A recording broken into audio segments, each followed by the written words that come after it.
Jamie Steelman with Team Steelman Mortgage. Thanks for joining us today. In studio, we actually have a good friend of mine and a local real estate agent in Rutherford County, Mr. Jeff Letzler. So I'll have him tell you a little bit about himself, and we're going to talk about a few good things real quick. So, Jeff, thanks for being here. Awesome. Thank you for having me. Of course, of course. So tell us a little bit about who you are, what you do, and all that good stuff. Well, I'm a real estate agent for John Jones Real Estate. I'm a lifelong Murfreesboroian, I guess. Love my town and my community. I went to high school at Riverdale. Just have grown up in this town all my life in Murfreesboro. I've watched it over the last 53 years, grow from this nice little small town that, you see on movies wanting to go to the small hometowns to what it's become. Yeah. But still, I think one of the best places you could live and raise children. Still, people wave at the neighbors and just want to help people. And went on to MTSU for a while. Okay. Married my high school sweetheart. We went to high school together, and started working at Electronic Express at the time when I was a kid. Well, junior in high school, senior in high school. 2 little locations, which people know Electronic Express. A lot of them. Oh yeah. A lot of them think it's like a Best Buy or Circuit City, this big corporate company. It's actually a family-owned company that their office is just based up here in Nashville, and watched that company grow, and actually got to help this family-owned company grow it from. I was with them till about 2015, and watch it grow from 2 little stores we had to what it is now, 20, 22 stores. I think when I left, we opened the 20th store in Alabama, and the family just a big part of my life, and mentors, and then decided to get into real estate, something I've always wanted to do. It was kind of a lifelong dream, but got married young, and was kind of afraid to make that move into real estate when I was younger, needing that. When you're 100% commission, it becomes a scary thing. And, my wife and I just talked about it, and, just wanting the time.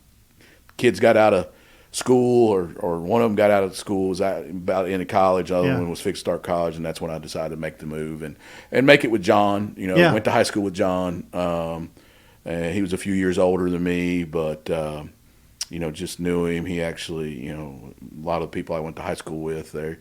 My nickname was Caveman, and he was one of the guys that kind of gave me that nickname at first. He was a senior in high school, and I was a freshman, and we were at summer practice, and, you're a freshman, you're trying to stand out, and then we were doing Oklahoma drills, which, you can't do that anymore. And the coach was like, "Who wants to go against Jug?" And I jumped up, and he was beating my ass all over the field, and I wouldn't quit. And he said, "Calm down, little caveman, calm down." And that's kind of how that started. So I knew that's who I wanted to work with if I ever got in this business. Yeah, that's really cool. Yeah. When you're a freshman, you just want anybody to notice you. Just want somebody to notice you. Not pick on you in any way. Yeah. That's right. That's right. That's cool. That's right. Well, you mentioned Rutherford County, a good place to raise kids. You got a few of those too, don't you? I do. I have a 28-year-old Jessica Sparshoe now. She's a physical therapist, has her own physical therapy, precision physical therapy.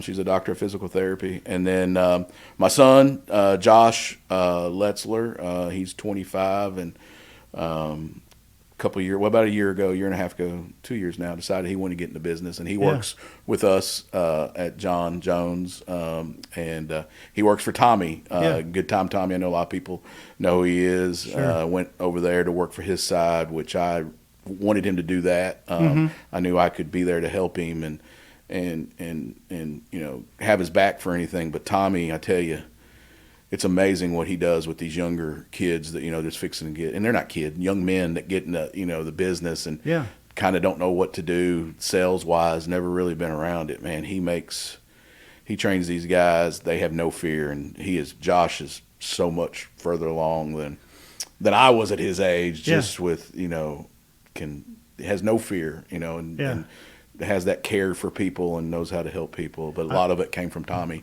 His tutelage. So. I'm sure that's what a lot of people wonder. Like, well, if your son's getting in, why wouldn't he just be on a team with you? And so that explains kind of why you chose that path. Yeah. Or he chose that path as well. Yeah. Yeah. And then I guess you were talking about you had to get, work for a long time, do Electronic Express, have the courage. So he just jumped right in at a young age, like, this is what I'm going to do. Yeah. And then he had a little different. He knew I was going to be there to back him up. His mother and I was there. He didn't have that fear. He wasn't. He's not.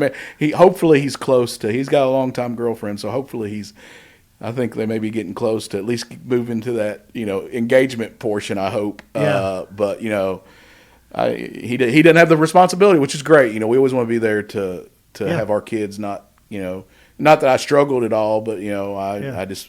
My folks were, I'm older. My parents were a lot older, so they were retirement. I was starting college. They didn't have the money to support me, and so I had to get to work. And so at least we can support our kids. Yeah, I think anybody that wants to, give your kid a leg up or anything you weren't able to do, at least give them that opportunity. That's right. And that's why I spend a lot of times telling my kids all the times is like, don't all the time, not, don't have regrets. Right. At least try it. Exactly. If you can still pay your bills, you can still do what you want to do, because there's people that want to be entrepreneurs. There's people that don't. Yeah. People want to do this, but I was just like, make sure you at least go after what you want to try. That's don't right. Just say I didn't want to try it because I thought I wouldn't be able to do it. So, 100%. Yeah.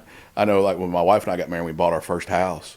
I wanted to buy a duplex. Yeah. And my wife was like, no, we're not. I don't want somebody living beside me. Yeah. And we talk about it now. And she's like, how she regretted that. Yeah. You're just like, why don't we buy a duplex, put a renter in beside us, and what would it be worth now? Yeah, what would it be worth now? You had it, and she was not. And of course, we didn't have anybody really guiding us to tell us what to do. So, but you're right, man. When they're that young and they've got somebody that can fall back on, know that it's going to be there to help bail them out. Yeah, definitely take the chances.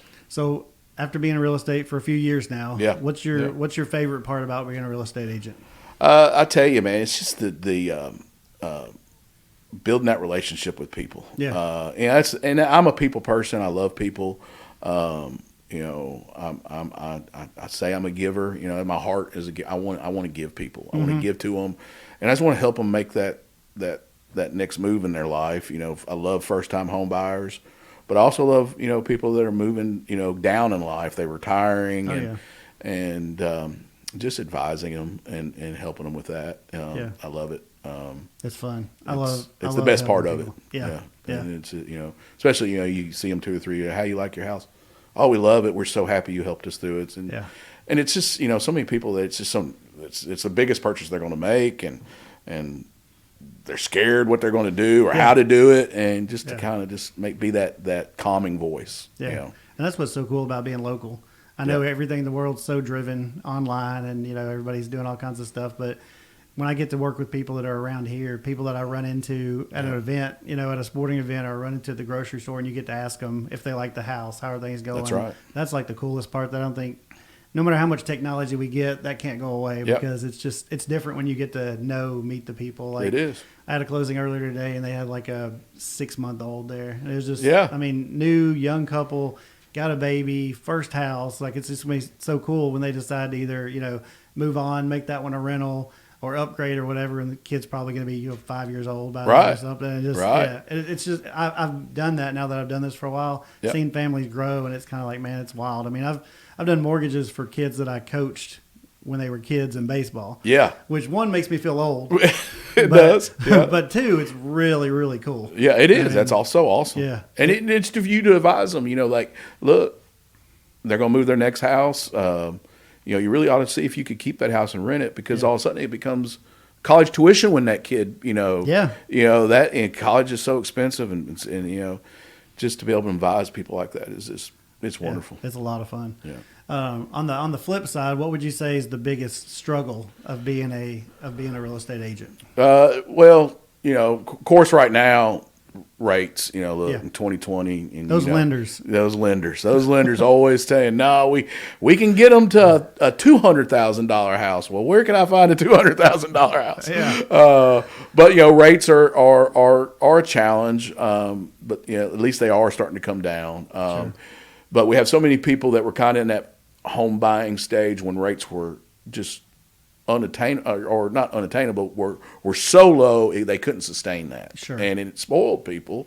And look, when you and I first bought a house, I think I bought it. My wife and I got married in '93, and I think our rate was like 8.9% interest. Yeah, yeah.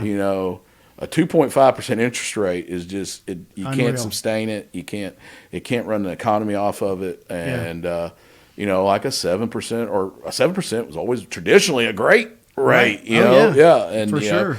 Now of course house prices are a lot higher, so that's one of the biggest challenge. HGTV, people think we make a ton of money, which I mean, people do in this business can make a lot of money, but the whole, it's tough. We're going to work every day for you, especially a full-time agent that's all we do. We don't have another job. We don't get paid until we have a closing. We got to pay our own taxes. They don't take taxes out of our check. We got to pay all of our expenses. We're driving all over the place. And then you see, like Selling California, this stuff on TV that everybody loves to watch. And then they all of a sudden, they see the commission come across the screen and somebody's making $100,000 commission. Oh, yeah. They think we all are like that, and so they think it's kind of a thankless job. I think a lot of people think, oh, they're just there, they make a ton of money. They don't need my business or we need to cut that out. They, cut their commission down. That's a tough challenge, especially since the news talked about the NRA rule where buyers they don't typically have to pay commission to a buyer's representation. Well, sellers don't realize, or a lot of people don't realize, selling their home, really the buyer is paying everything. They're the one bringing the money. Sure. And the reason why it showed the commission coming off the seller side, it made it easy for you guys. Sure. It makes it wrapped up for you guys. They're still bringing the money to pay that back to us, but it makes the financing easy, all of a sudden when you see these things on the news, they're like, oh, you don't have to do this anymore. Well, you never had to do it. Right. It's always been negotiable. It wasn't a law that you had to pay it. So just kind of, that's a big challenge we're going through, and just educating people and be there to educate them how it works and why it works and why it works so well. I think that's such a good point. And I also think like what I get in the mode of telling people a whole lot is if you haven't ever had a real estate agent on your side and really seen what they do for you, it's real easy from the outside to be like, oh yeah, put a sign in the yard, whatever, and get a big commission check like selling Sunset or whatever. But that's not how it works at all, especially from our viewpoint when you actually see what has to be negotiated, especially in markets like we're in right now. I mean, it takes so much. And like you said, how many transactions or people do you try to help that never get to the closing table? Whether it's their fault or it's no fault of anybody's, just something goes wrong, somebody loses a job, which is something else with layoffs and stuff that we're dealing with. Correct. So I mean, there's so many things and people don't realize. You may work 12 hours a day and you've talked to 20 people this week about stuff and you may make zero from that at this time. Right. It's just, it's 100%. A process, and you've got to have somebody on your side that's going to negotiate. I have people come to me every once in a while and they'll say, we're not going to use an agent. And I'm always like, not my job to tell you what to do, but please let me tell you the experiences I've had. Yeah. Because I've never had in my, 29, 30, make me feel old, career, but I've never had a deal where there were no agents involved that everybody was happy at the end. You're right. Because it always falls apart. Even if it's, I know this guy, we're friends, at some point, they don't know enough about how both sides work till it gets really far, sometimes all the way to the closing. And they go, wait a second, I'm not paying that. Yeah. Why am I doing that? I didn't agree to that, but you did in the contract. That's right. You signed something you had no idea. So, I mean, you've got to have an advocate. You've got to have an 100%. agent. And there's so many people that take their job seriously. And there's a few people that don't. Right. That make the industry look bad in mortgage and real estate. Yeah, yeah. So, you've just got to have somebody on your side. There's a lot more to what y'all do than people realize. Yeah, and it's like you said, like the part-time agents really, it's just kind of fun for them that they can go out and maybe go to a concert or go on a trip. They go, they have another job that they're bringing in good money, and they just do this on the side to have a little bit of, and that's kind of where I think sometimes it makes us look bad because they're saying, look, I sold this house, now I'm going to to wherever. I'm going to go to Florida for the weekend. I'm going to take the kids to Disney World. But they don't show that, like you said, you look at a lawyer, hey, do you want? I'll tell you what, 3% or whatever that fictional number is. If it's 1 apple, 2 apples, or 3 apples that we're going to get paid to do it, I'll tell you what, I'll do it by the hour. Yeah. And then all of a sudden, I just send you my hour sheet at the end of this transaction, it's 15 apples. It's a big difference. Yeah. So there's a lot that goes into it, and that's what. And I tell everybody that, as well as on mortgage side and real estate, we do the same amount of work whether somebody's buying a $50,000 home or a $5 million home. That's right. Same amount of work, same amount of process, same amount of intrusiveness on our end because we ask everybody for everything but their blood type. Yeah. But I mean, it doesn't matter because sometimes people will be like, oh, that was a $100,000 house. That wasn't hard to do. No, you had to find that house for them. Exactly. You still had to negotiate the contract back and forth. You still had to do all the paperwork, keep everything legal, keep everything compliant. Right. So it's a lot, and the more education that's out there, I think people realize that, and the people that you've worked with that refer you to other people tell you what hey, you need Jeff on your side. You need somebody out there to do this, and sellers start to understand that too once they go through the process. Exactly. It's usually people that hadn't been through the process that says you don't need that. That's right. You're right. So it makes a big difference. Yep. It makes a big difference. It does. But so I mean, I didn't want to jump too far away from real estate, but you also have some allegiance to this orange and white school that's in Knoxville, I think, or something. I do. I am a diehard Vols fan. I know you're a Vandy fan. You did beat us in basketball twice this year. Hey, take our wins where we can. Right. And I was really about broke my TV the first 10, 11 minutes of the football game this year. Y'all were up, I think, 14-0, 17-0, maybe. For a few minutes. But, yes, I'm a season ticket holder. My family, we have six season tickets, and we go to every home game and usually hit 1 or 2 road games a year. But it's just we love it, and it's a good time for us to go as a family and just enjoy it. It's a great atmosphere. Is that just from childhood? That was the team you started following, or any? Yeah, really starting about '84. I when I say I'm a lifetime Murfreesboro, I've been here since I was 6 months old. I was actually born in Oklahoma.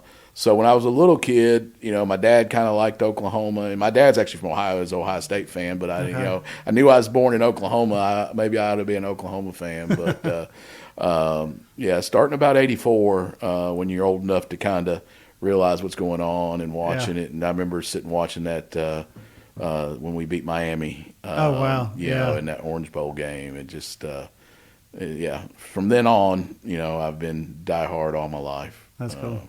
So what's your favorite memory of a football game at UT or that UT played in?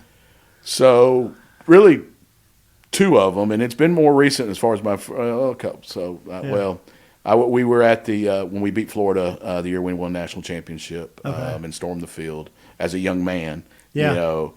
And so we stormed the field. I've still got a piece of turf from that day. We remember we stopped at Crystal's on the way up, and it was actually John Ward, the great John Ward's last year of commentating, and they gave you these plastic cups that had picture John Ward on it up in that Knoxville area.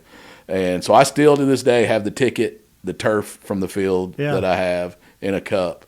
And then the second would be because I always told my son's played football since he was 4 and big. He's a diehard UT fan. He had no choice. Gotcha. And I always told him, I was like, God, and for him to stay a UT fan at his age is hard because, there was Tebow. Everybody loved Tebow. Every kid loved Tebow. Florida was winning national championships, and, of course, Alabama. Yeah. So you got so many kids at that 25-year-old that have never seen Tennessee any good other than to the last few years. Gotcha. I thought about that. And, it's hard for those kids to stay Tennessee fans, but he's always been a Tennessee fan. I've always, he's 16 and we're going to game. I was like, man, I just wish you'd have been here with me at the 98 game. Yeah, through those years. Through those 98 games. So when we beat Alabama 2 years, not this past year, but 2 years ago at home, he was there. he got to storm the field, and Oh, he wow. was like, you want to come? You coming with me? I was like, I'm too old to jump down from. Even though we got great seats, we're low on the field. I was like, I'm too old to jump down there.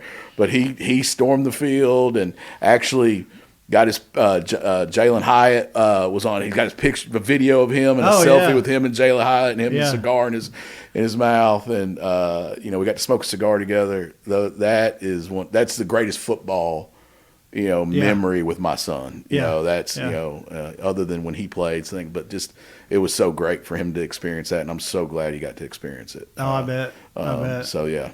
I thought it's interesting you were talking about that because I've got a son that just turned 27. Yeah. And he, since he was about 5 years old, has been a Gators fan. Yeah. Tebow. We're not from there, not been there, and love Tebow. Tebow fan. Yeah. His best friend was a Gators fan, had been, and so they met, and then all of a sudden in years I'd be like, why are you a Gators fan? Yep. And he's just like, I just am. Yep. So it's like he's still that way. I was just talking earlier about we try to do, like you said, do a couple away things. Yeah. We'll do a away Titans game or something. We just started the last couple of years, like you were talking about, cool stuff with your son.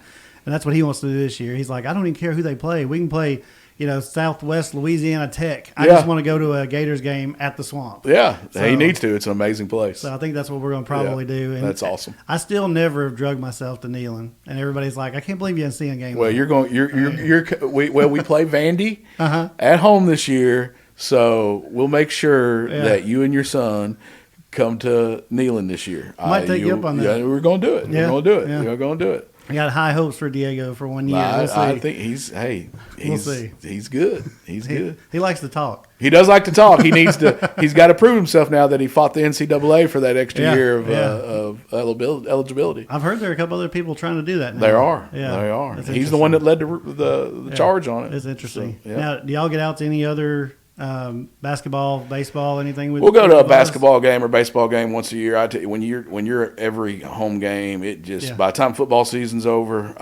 I am tired. And then you go on a couple of road games. We went to Oklahoma this year, so it was good to go. With them first being in the SEC, that was fun. Yeah. So we'll try to go to one or so a year if we can. But that's mostly football. Yeah. So another one of those I can't think of what the word is, but those notions that people have about being a real estate agent too. So, I mean, it's easy to just travel wherever you want and all the business just flows in. Yeah. Don't have to worry about it. So I'm pretty sure it's easy to go to sporting events and stuff when you're a real estate agent. Yeah, it's real easy. Yeah, it's real easy. Yeah, it's tough. Yeah, you got to, it's you're always working. I mean, I can't tell you how many times I've been on the phone sitting there trying to talk to a client while I'm at a game. I bet. Laptop goes everywhere you go. It does. It goes everywhere you go. Yeah. So, like I said, just tallying those hours. Add those hours. Yeah, that's right. Yeah.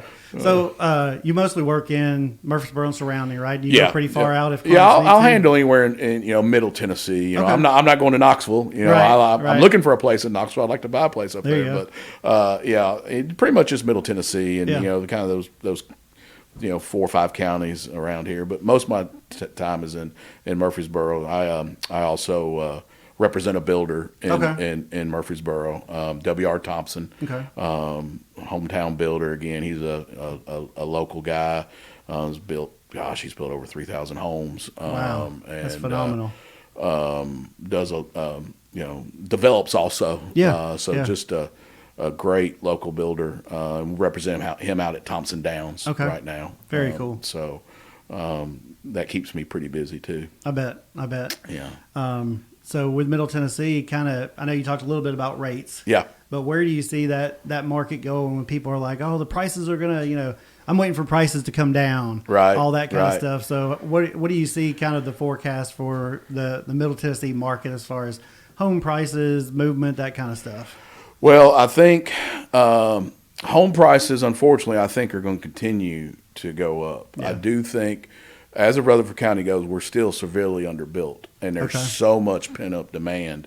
And what I tell a lot of people, that's one of the first things, I'm waiting on rates. Yeah. And so, when I talk to them, I'm like, well, what rate do you want? And they're like, well, 5% would be a good rate. And I was like, okay, well, we're pretty close there now anyways. People don't realize that, we're down, mid sixes, high sixes. I was like, but look, we can negotiate, like at Thompson Downs, like I say, we're giving $15,000 Wow. flex money. Mm-hmm. So, they're sitting there waiting at a 5% rate. Look, we can get you pretty close there with those flex dollars to buy the rate down, a permanent rate.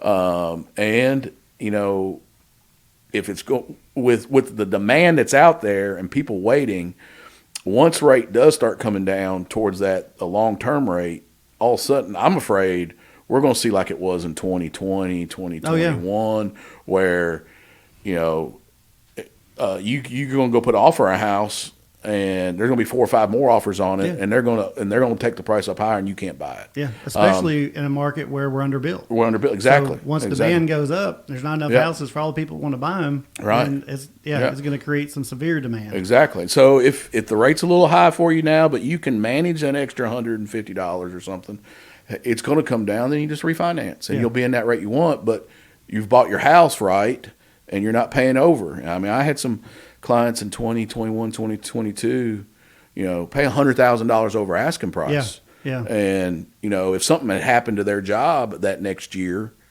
they're going to be in a tough situation because you're never going to get, it wasn't going to sell for that. Yeah. Now, they're good. But you got to be careful. You're really start overpaying for a house. We hope nothing happens, but never know. You say, "Oh, I'm gonna be here for 5 or 6 years."